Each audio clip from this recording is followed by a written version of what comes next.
For many years, every time I had a friend or family member come to me and tell me they wanted to buy an affordable, compact, fun to drive, well-built, and reliable commuter car, this is exactly what I would recommend them, a Honda Civic. Now, of course, the Honda Civic has had a long history within Honda's lineup, not even in America, but across the world.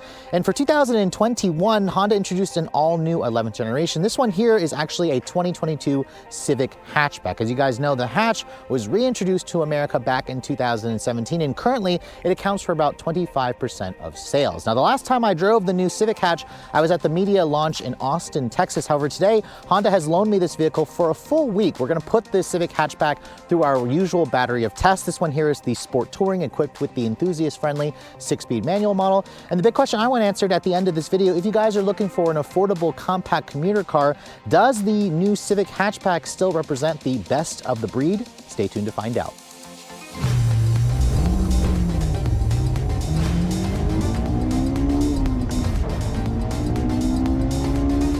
Now, I want to first start with what's going on underneath the hood, because Honda actually made one interesting change for this next generation hatchback.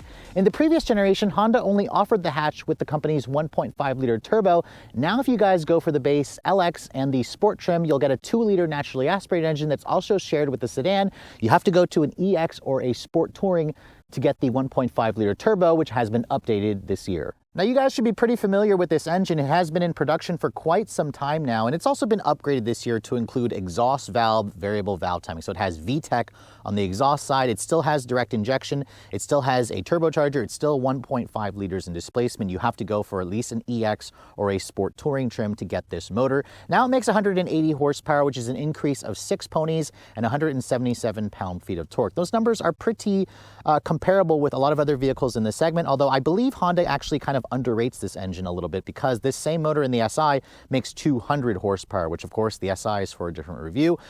The Sport and the Sport Touring trim offer a choice between a 6-speed manual or a CVT. The lower trims and the LX and EX come with only a CVT. There's no limited slip differential. Civics are still only front-wheel drive. When you guys go for the turbo and the manual, it's rated to get 28 in the city and 37 on the highway. Regular gas, of course, is what you can use. The CVT will increase those MPG figures by about 2 MPG on the highway and in the combined figures. As this car sits, it weighs in at around just under 3,000 pounds, and Honda doesn't claim a 0 to 60 time. However, now that we have our testing equipment, we're back home, we're going to find out exactly what this car is capable of doing 0 to 60 later on in the video. Now, closing the hood, let's talk a little bit about the styling of the new Civic hatchback. Now, as you guys know, this is the highest trim level, and you can see the front fascia looks pretty much the same as the sedan. However, with one critical change, just like the Civic hatchback, you kind of have the honeycomb mesh grille insert here in the front fascia. You can see you have some black accents here. You have these full LED headlights. You can see there's LED low and high beams, LED daytime running lights.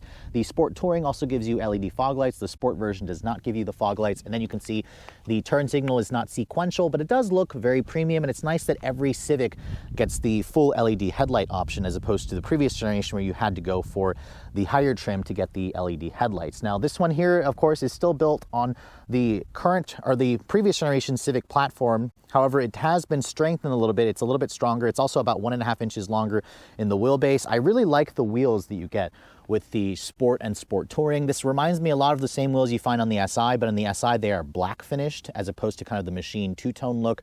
The brakes are pretty standard brakes. You get 4-wheel disc brakes. The SI, I believe, has slightly larger rotors.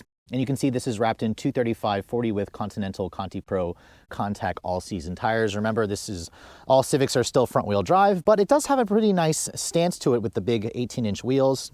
However, if you guys want the sedan I don't believe offers the big 18 unless you go for the Sport trim as opposed to the Touring trim. Now, looking at the rear of the vehicle, you can see Honda did away with the kind of over-styled elements of the previous generation. In fact, you kind of have this almost like Kia Stinger-ish design with the Sportback look.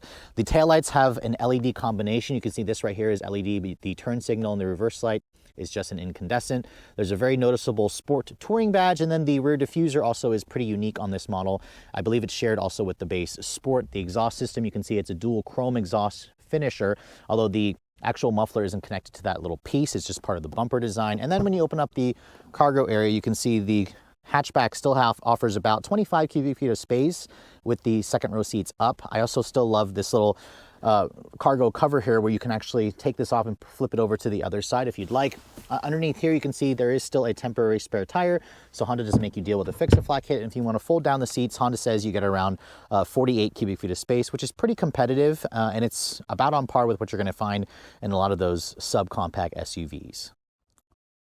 So now let's move on to the inside of the Civic. And again, I'm just going to briefly remind you what the interior is like. Here's the key fob for the vehicle. You can see it's a new Honda key.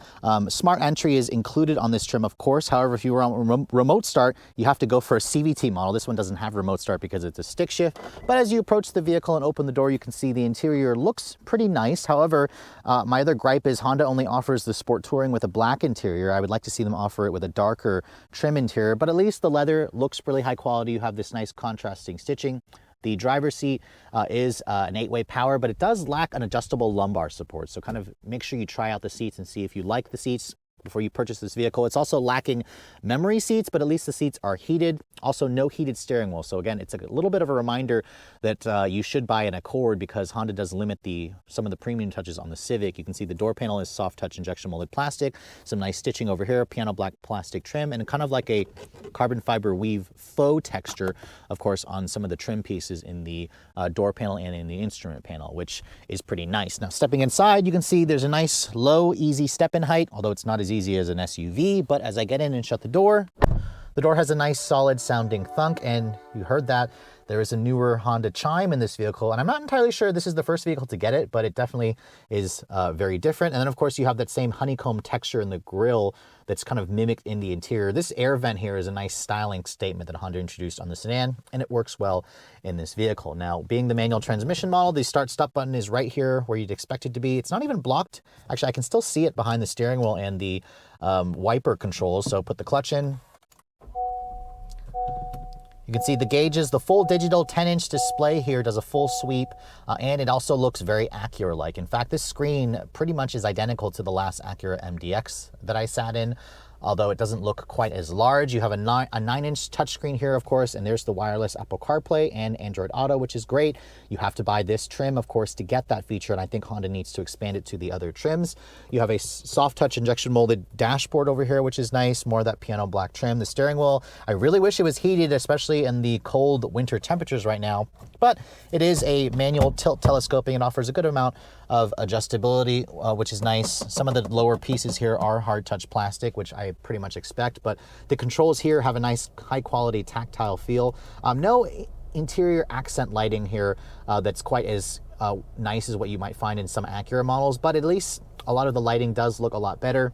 You have a wireless phone charging pad here, which is included on this Sport Touring trim, although I think you have to go for the higher trims to get that, which again isn't the most value-oriented. Put the vehicle into reverse. You can see there's the backup camera. It offers trajectory, and it also offers rear cross-traffic alert and rear cross-traffic braking. That is included with the Sport Touring package only.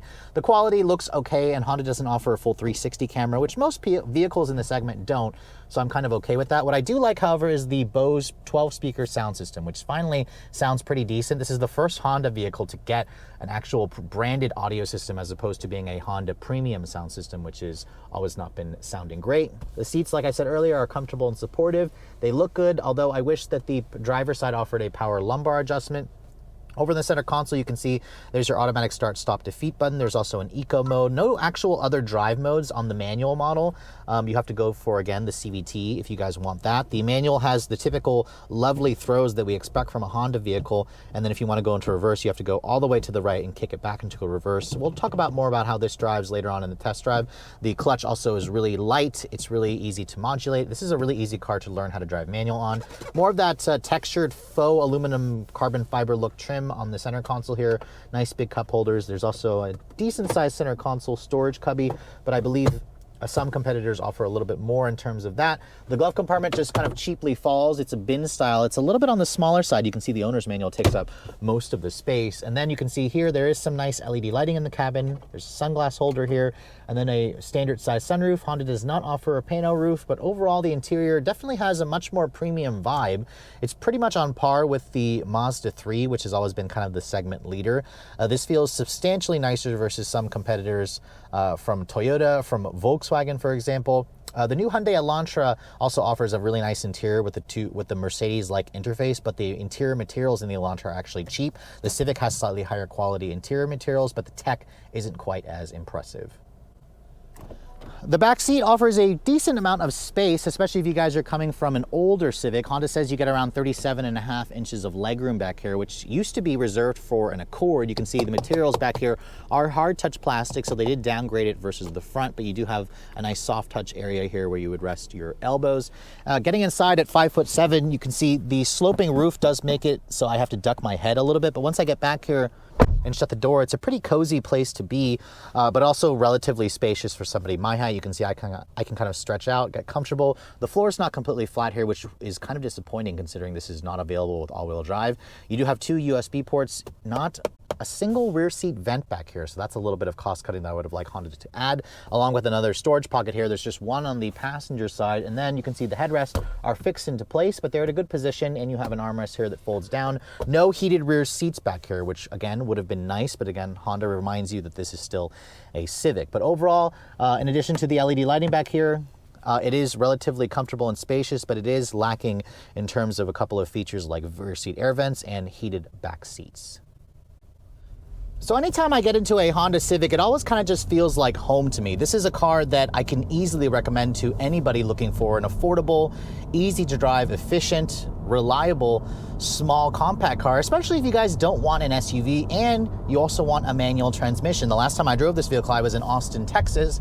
Now that I have the vehicle back home for a week, it's nice to actually get a feel for what this car is like to live with on a daily basis. I mean, just like previous Civics, it is excellent. It is so easy to drive this thing. And with the manual transmission model, it also gives the Civic a nice level of performance. So now I want to go ahead and test out the 0 to 60 time. The vehicle doesn't have any drive modes. Instead, I just turned off the traction control. You want to modulate the wheel spin, of course. Don't want too much. It'll chirp into second. The limiter comes up quick though. I actually hit it there. Just ever so slightly, there's a 6,500 RPM limiter there, but you have to rev it right before that. But I got 7.39 seconds, so 7.4 seconds, which is not bad. Now keep in mind, the manual transmission model is not the one that you're gonna buy for quick 0 to 60 times. Although the SI, the last one that I tested, I got like, I think almost 8 seconds, which was horrible, but I should be getting one to retest soon. But this manual is one of the best manuals that you'll find in the industry. And remember, this car lacks a limited slip diff. It's front wheel drive only. Honda still doesn't offer the Civic with all-wheel drive, but you can get it, of course, with a CVT. But it still offers plenty of performance. I mean, there was a time where Civics acceptable was like 10 seconds. Now you can easily get it under the 8-second range. Now let's go ahead and try it one more time. Traction control is still off. I'm gonna just do like a light clutch dump.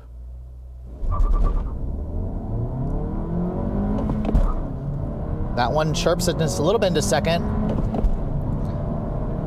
7.85 seconds there. So let's go ahead and assume like a 7.6 second 0 to 60 run, 7.6-ish, which is respectable, very respectable performance for something like this. And it's such a joy to drive this car. That's the one thing I love about this generation Civic and Civics before it. It's got really talkative steering. It's got a willing, tossable chassis. It's got a slick shifter. It's got a nice turbocharged engine which offers plenty of power. Now that the engine also has VTEC, put your foot down here, you can feel the VTEC kick in, and it has all this low-end torque, which is something that Hondas didn't used to have, especially Civics in the past. So this is one fun commuter car that's comfortable, that's easy to see out of, that's easy to drive. It's full of all the latest tech features. I mean, it's amazing to me how far this class of vehicle has become. I mean, Mazda was one of the first ones to do a semi-premium, version of a compact economy car. The other brands soon followed, and this is definitely the most premium Civic that Honda's ever done. One of the most fun to drive Civics. The SI is just a phenomenal drive, which I'll be doing another video on that one. I have one for a full week to test.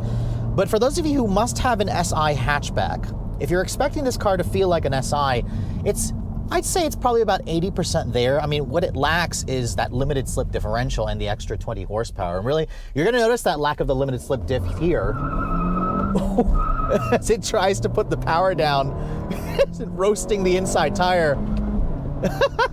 But the fact that you can do that in a Civic, And you can do it with so much joy, and you're not really feeling like you're beating the crap out of this car. That's the thing about Civics, is you can drive them hard, but they don't feel like they're protesting. They actually feel like they're begging to be driven hard, begging to be driven like you stole it.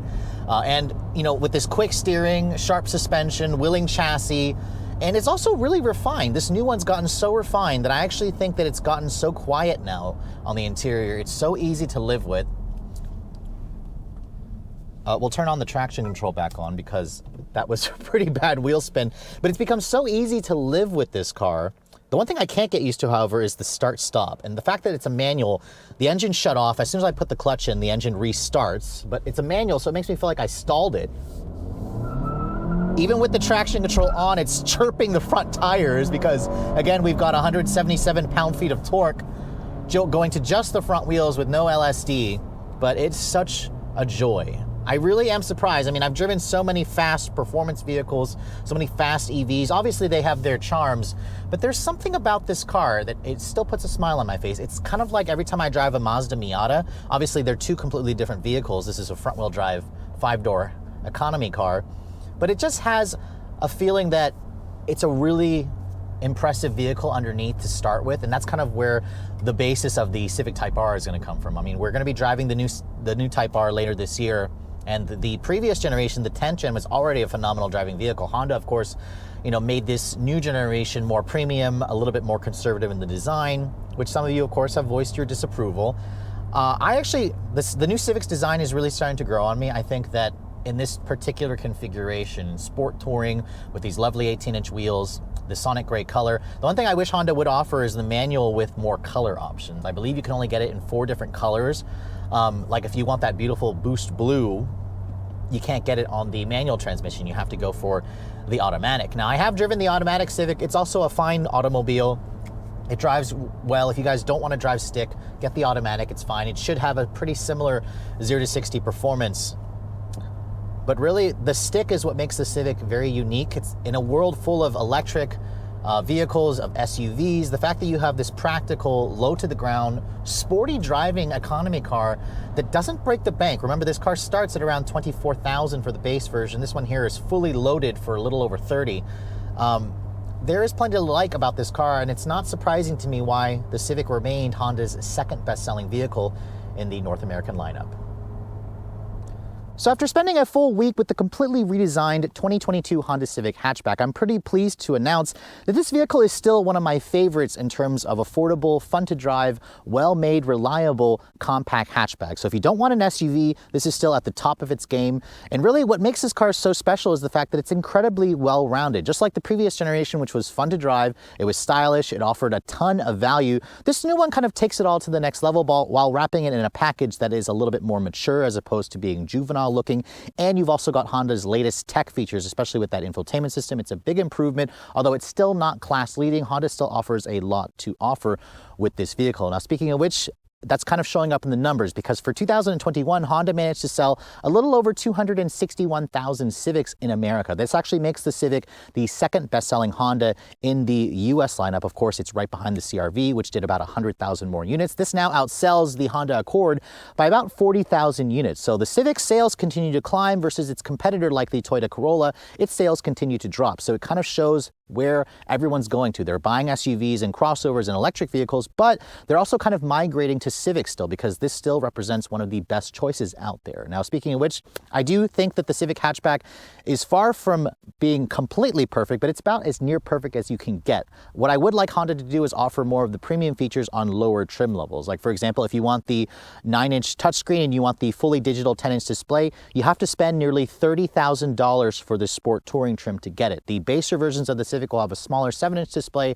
and you kind of have a half LCD display in the instrument panel and no wireless CarPlay and Android Auto. I think the wireless CarPlay and Android Auto should be standard, but you can't really argue with this engine. In my week's worth of testing, this 1.5 turbo delivered excellent performance, and it also got around 32 miles per gallon in mostly city driving, which is unheard of considering the fact that in a space full of a lot of electric vehicles or electrification, the Civic offers nothing in terms of that, but it still got over 32 miles to the gallon in mostly city driving, which is pretty good. As you guys know, I've voiced this before, Honda is a little bit behind in the electrification space where they used to be a leader.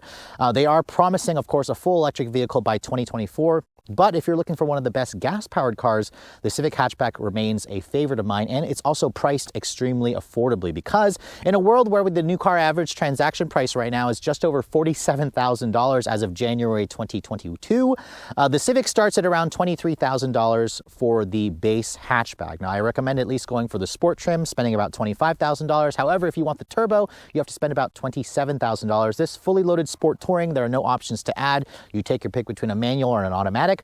With destination, you're looking at $30,800, which over 30 grand seems expensive for a Civic, but it has an interior that will pretty much rival any other vehicle in this segment, and it also feels very Accord-like and very premium-like. So you're obviously going to have to pay a little bit more for all those tech features, but Honda does throw it into you at a price that is much more attainable versus a lot of the prices that people are paying for a new vehicle right now. But with all that said, I hope you guys have enjoyed my full overview on the 2022 Honda Civic hatchback. If you're also looking to see the latest cars I'm testing, be sure to follow me on Instagram at redline_reviews, like us on Facebook, and as always, guys, please keep subscribing to the Redline Reviews YouTube channel for all the latest reviews. Thank you so much for watching. I'll catch you all in the next video.